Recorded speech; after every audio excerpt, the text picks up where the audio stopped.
Hello everyone, my name is Monique Keller and this is my part one for my vlog advice post. If you see me looking down, I'm just looking at my notes. What I've learned about background, personality, and worldview, we all come from different backgrounds, whether it be religion, cultural, it's all like a melting pot, right? So we all come from different beliefs, different backgrounds, so it impedes how we communicate with others, which ultimately affects our relationships with others, because how we communicate determines how our relationships will go. If I come from a culture that's male dominated and the woman is submissive, even if I feel really strongly and really passionate about something, that's not in the culture for a woman to be overly vocal and overly passionate. And that's seen as, in some cultures, as disrespect. That's seen in some cultures as a woman really not knowing her place. So a lot of times people don't really look at it that way, and this affects worldview. I'm going to be summarizing key ideas that I addressed in my vlog. My scenario involved a child with dyslexia and the teacher really not understanding that the child wasn't being difficult and not wanting to do the assignment, but dyslexia is a learning disability where writing, spelling, decoding words, that's very, very difficult for them. I've worked with several children with dyslexia, autism, Down syndrome, cerebral palsy, you name it, I've done it. So I know as an educator, it might sometimes seem like they're not trying or they're being lazy or they're being disobedient, but that's not it.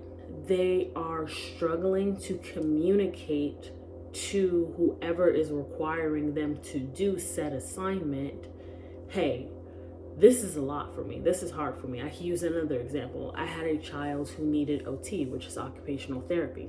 So for him, writing was a challenge. Even just writing a sentence, the cat is fat.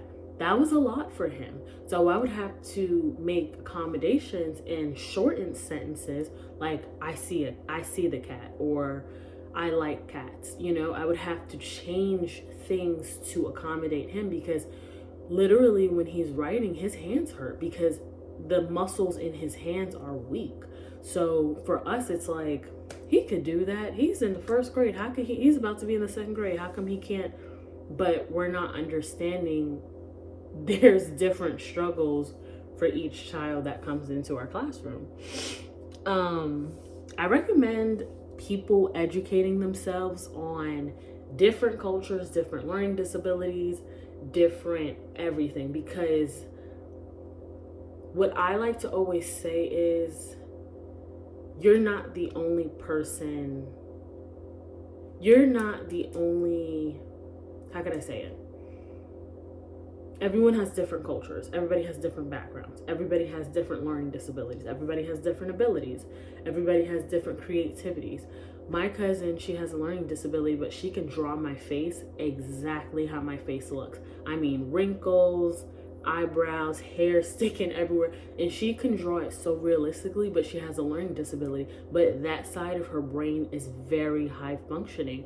But if you don't take the time to educate yourself, you would think, oh, she has a learning disability. How could she? That has nothing to do with it. That has to do with academics, and that has to do with different cognitive things. But her creativity side is on a different level. So we have to educate ourselves and not be so, I hate to say it, ignorant. We have to be more open-minded. We can't be so closed-minded to what we thought or how we grew up. Some of those things that we grew up learning aren't true. That's what we have to look at. So my conclusion for my summary is, educate yourself on communication styles, educational backgrounds, on different worldviews.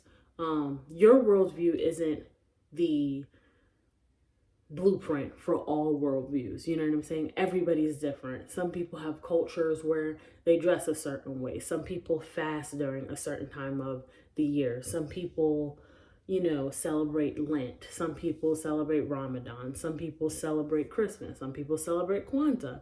Some people wear head coverings. It's like, just because that's not something you do and that's something that you don't practice, other people may practice it. So it's really just good to broaden your horizon. That's why I love to read books. I love to do research, because I like to learn about different, even if I never practice it, even if I never, convert or whatever, because I love the Lord, love him with all of my heart.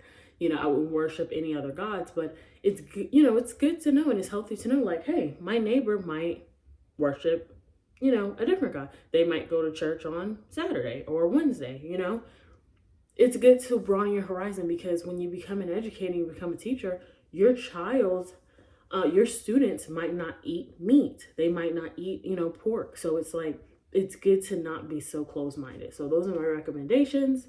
I hope you guys enjoyed this video, and thanks for watching. Bye.